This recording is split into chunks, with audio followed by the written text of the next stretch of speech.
Oh man. Oh man. Why'd you do that to me? Why did you disconnect? There we go. We're back. Jeez. Wow, that just really played me so hard. It's all right. It's all right. It'll be all right. This is part two. If you have not seen the first part of this, this is part two. This is the second half. Got disconnected. Whatever. It's all right. Anyway, so where I was talking about how or how we play the game, not how poor people play the game not to lose, right? So you get a really nice check back from your tax return, and for whatever reason, you're just like, I don't want to lose this money. So, instead of investing it somewhere that's going to do you justice, you just hold on to it and hope that you don't, right? Like hope that you don't spend all of it or whatever the case is, right? You can put that money somewhere. So anyway, let's talk about the rich mindset, right? So rich people, they take risks, right? They take risks. I don't know if I might stop there. Well, they take risks and invest. So like they're more willing to actually take what calculated and educated risks, right? Calculated and educated risks and invest in actual opportunities, right? They are much more okay with that, right? They've been in positions before where they can actually sit there, calculate the risk, think about the volatility, and actually go through, how safe are they? Other accounts, things like that.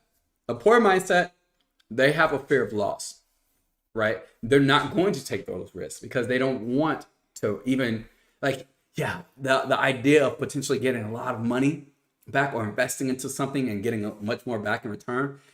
That's really awesome. But like, I might lose out on a lot of things along the journey. It's like in the financial services industry, in my business, and ultimately, you're putting in a huge investment of your time up front, so that way later on you can have a lot more, much better return, rate of return on your investment. Like you're going to get much more time back later on. You're going to have much more money, but up front it takes just a lot of time. Not really money, but it takes a lot of time.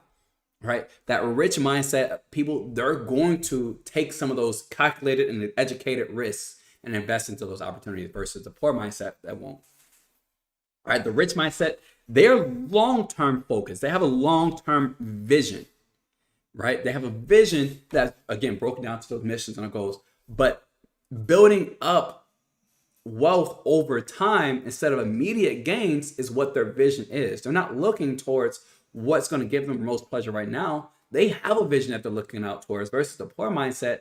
They have just really a short-term focus, right? Where they need immediate satisfaction. They need immediate survival, right? And so instead of thinking about the long term, they're oftentimes neglecting that long-term financial planning piece, right? And not even all the time do they do it on purpose. A lot of times they just don't know of any other options out there. And so because they don't know any other options, the only option is to think short term.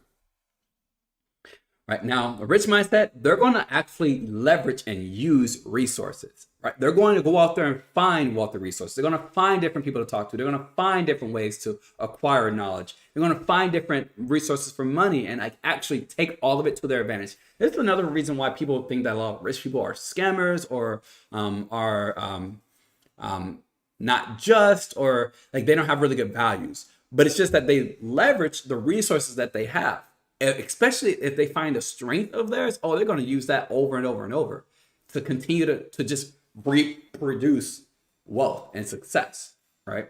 Versus the poor mindset person, that they have limited resources and they use limited resources, right? And so because of that, they have what's called a scarcity mindset, where they feel like that there's not enough to go around, whether it's enough money, enough time, enough people to learn from. Like they have this limiting mindset, this scarcity mindset, which ultimately limits the opportunities to be able to grow wealth. Right? You're going to need other people in your team to help you grow people. You're going to need other resources to help you out. But staying where you are, not leveraging other resources that are free, right? That might take a little bit more time or a little bit more investment on your part. is going to keep you in that limited resource section and keep you in that poor mindset.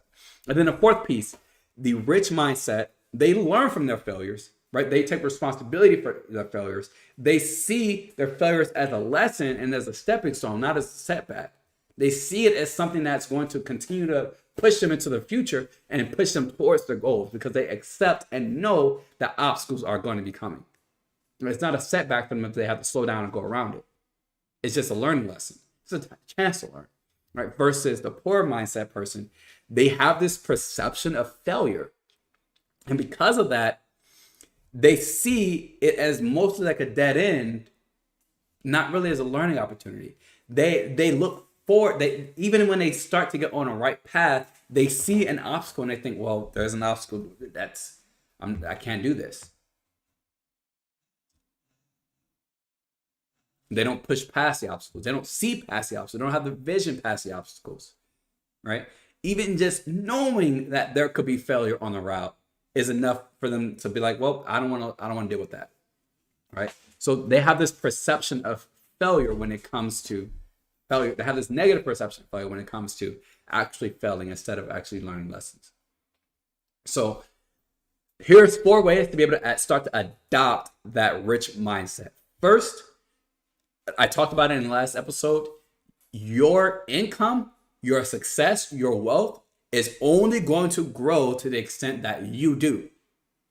So you need to start educating yourself. Like, becoming financially literate is extremely important, and continually learning is extremely important, right? If that is something that you're looking for, a place to go for free financial education, free financial literacy training, obviously, like, that's one huge thing that I do. Feel very free to reach out to me in any medium at all. And I would love to just get the chance to talk to you about how money works, how money grows, and the rest of these kind of different strategies. But educate yourself. You need to find someone who's going to help you either read books, read articles, learn things that are going to help you to be able to grow your financial literacy, so that way you're making educated and calculated decisions. All right. Second, start small, but think big, right? Like, it's okay with starting with small little investments here and there, right? Like, it's all right. Like, if you are terrified of that risk, it's all right. It's okay. Invest a little bit here, invest a little bit of your time here, invest a little bit of money here. Maybe start by putting 1% of your check away into something else, right? Things like that. Start small and then ultimately gradually expand. Like, you should have a bigger thinking. Like, ultimately, you're going to be able to invest tens of thousands, if not hundreds of thousands of dollars into your future. Right? But right now, start small, but think big for the future, right? Build up a network for those resources. I mean, surround yourself with people that are like-minded of where you want to go, not of where you are currently, of where you want to go. Start to have mentors, reach out to people, connect with people of all different types of walks of life. That's going to allow you to start to build a network, so that way you have more resources to be able to pull from, of different people, how they think, how they speak, right? Even just being here is you building up your network, right? Even just you watching this podcast, watching this video later on, is you building up a network, because now you have somebody else who's like-minded, who is where you want to get to, right? And then fourth strategy to adopt that rich mindset is to embrace failure. No successful people become successful without failure. Like, it's going to happen. It does not matter what the journey is. Even imagine you could say you had a perfect flight, right? You had a perfect flight. Everything was great. Everything went smooth. Everything was awesome. You might have had a little bit of turbulence here and there, right? The flight might have taken off a couple minutes late, but like, you ultimately had a really great flight.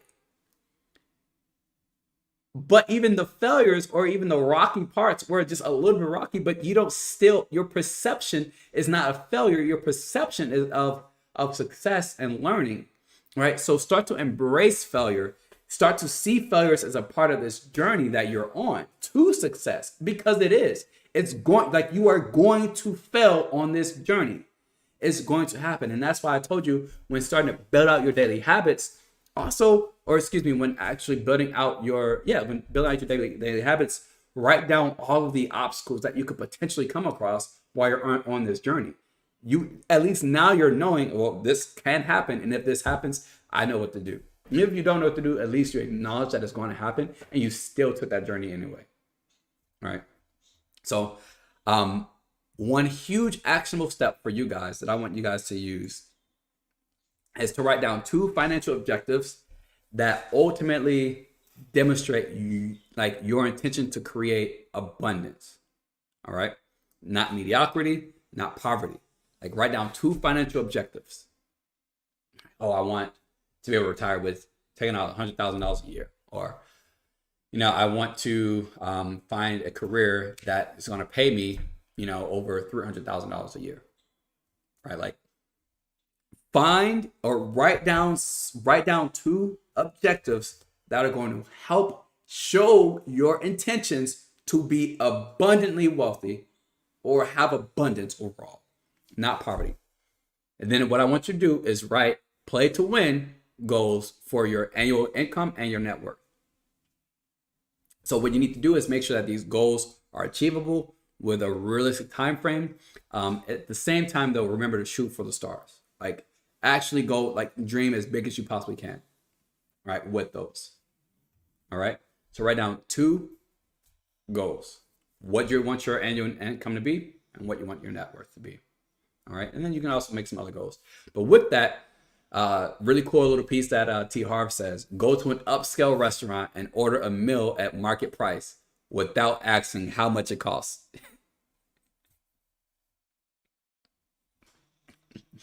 Why? Because it's going to put you in the mindset of being like, well, you know what? At least this was nice and I could taste and enjoy this market price meal, right? Don't pick like chicken, like go to like one of those seafood restaurants that says like the seafood platter is market price. Like go there and take that and just order that. Even if funds are tight, even if your pockets are empty, pockets are dry, share it with somebody else. But like do that and just like enjoy it for the moment. Like that you can do that, right? Anyway, besides that, my third thing that I wanted to be able to talk to you guys about is the fact that rich people are committed to being rich. Poor people, if they want to be rich, right?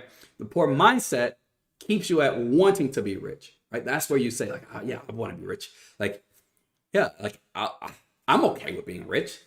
Who wouldn't want to be rich? I can do so much stuff with being rich. I can have a lot of things, and I could give to my family, and I could be debt free, and I could help out so many. Like they want to be rich, but rich people are committed to being rich. Rich mindsets are committed to being rich. So how do we start to build up that kind of wealth mindset to separate, our rich from our poor mindset?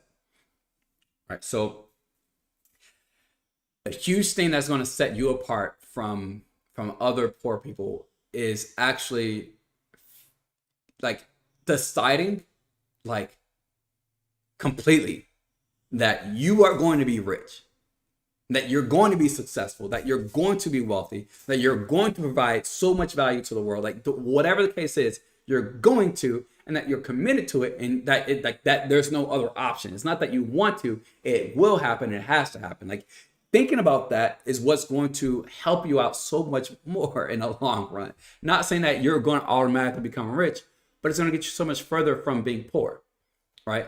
Your mindset is going to matter a lot when it comes to it, right? Like rich people, they do believe in that abundance, right? They do believe that there is enough to go around. There is enough money to go around. There is enough time for me to be able to, fail and have successes. They believe in abundance. They have an abundance mindset versus poor people that have that scarcity mindset. Once again, we're in that scarcity mindset. There's not enough to go around. There's not enough money. There's not enough time. There's not enough time. Like if I don't make the exact right decision at this time, there's no point, right? But actually having that proactive approach towards being wealthy is going to make it so much easier in the future for you versus being reactive to struggling, right? We don't want to react to struggling, right? Remember I talked about the line, right? You don't want to react to the bottom. You want to be proactive on the wealth part, so that way as even it starts to go down, you're already taking good actionable steps ahead of time, right?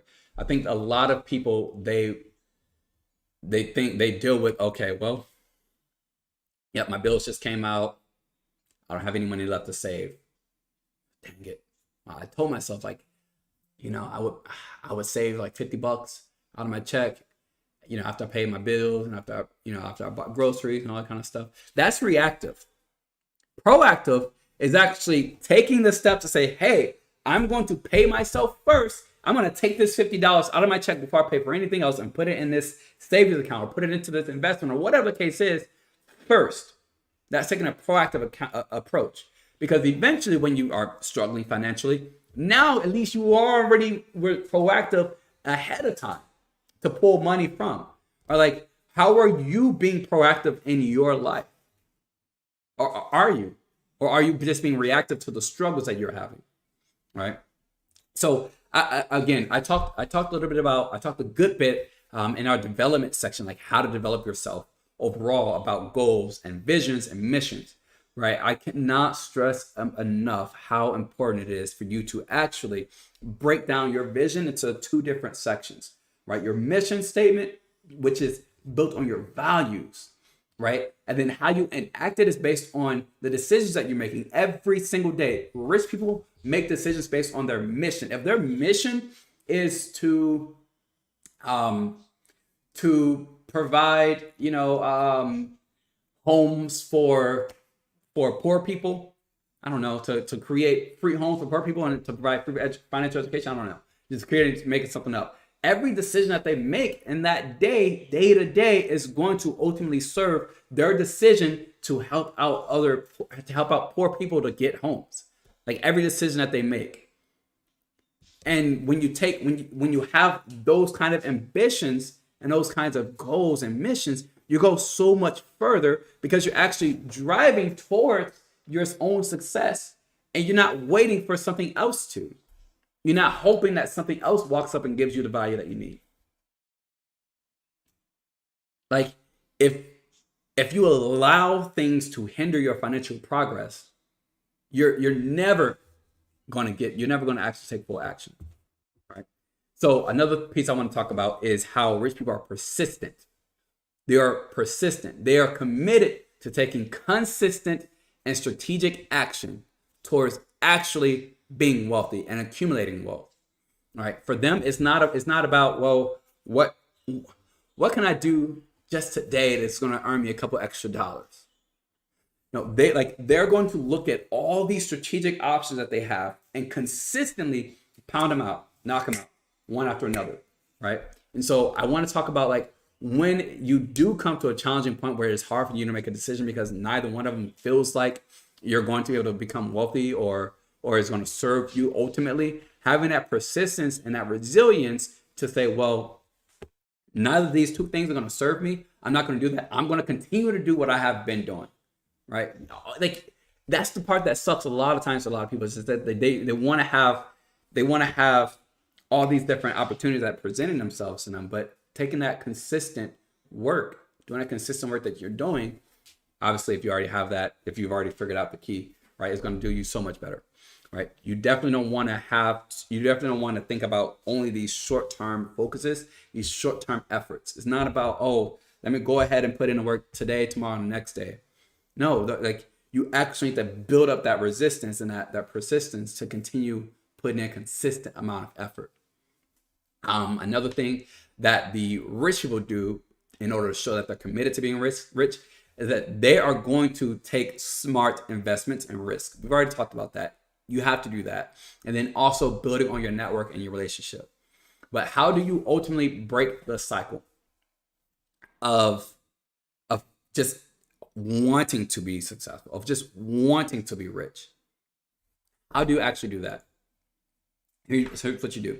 Write down a short paragraph on exactly why creating wealth is important to you. Like why would creating wealth, why would being rich, why would being successful be important to you? Like actually why? Be extremely specific.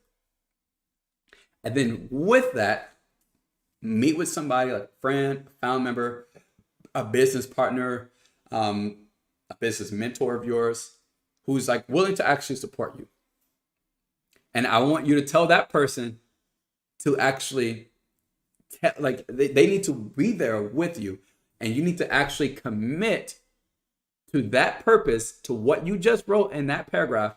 And at the end of it, legitimately look at that person and say, repeat this statement. Like, put your hand on your heart and repeat the statement. I, whatever your name is, Charming, do hereby commit to becoming a millionaire, or to finding a career that's going to pay me over $500,000 a year by 2034. That's 10 years from now. And then tell the person that you're talking to say, I believe in you. And you say thanks. Write down why it is so important, and then promise to yourself and to someone else to hold you accountable. It's hard for people to say it out loud. It's hard for people to say it out loud, but when you say it out loud, you actually give life to it. When you say it out loud, you actually speak it into existence. And now that you've said it, you can't go back. That you can't like unsay it. And a lot of people, they have a hard time saying their wildest dreams out loud, because if they say the wildest dream out loud and somebody hears them, even if it's them that hear them and then they felt it, oh, they're a failure. Well, remember, failure is looked at as a learning experience by the wealthy individuals. We talked about a lot of stuff today.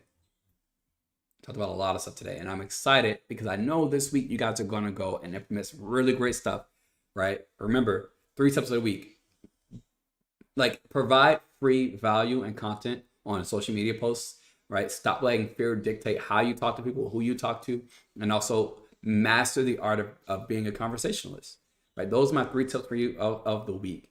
But ultimately, remember that you can choose to think in ways that support your success, your happiness, your wealth, or ultimately you can choose to think in ways that support the opposite, right? You being poor, you staying in a bad situation, right? With that being said, guys, thank you guys for watching. If you made it all the way to the end, and even in this second one, make sure to give this video a like. Also subscribe. I definitely appreciate it. But if you did miss last week's podcast and you want to start somewhere, but you don't want to watch the whole podcast, you just want to watch one video that kind of wraps up everything that I talked about last week, make sure to check out this video here. And without further ado, guys, have a beautiful day, and I'll see you guys next week. Bye, guys.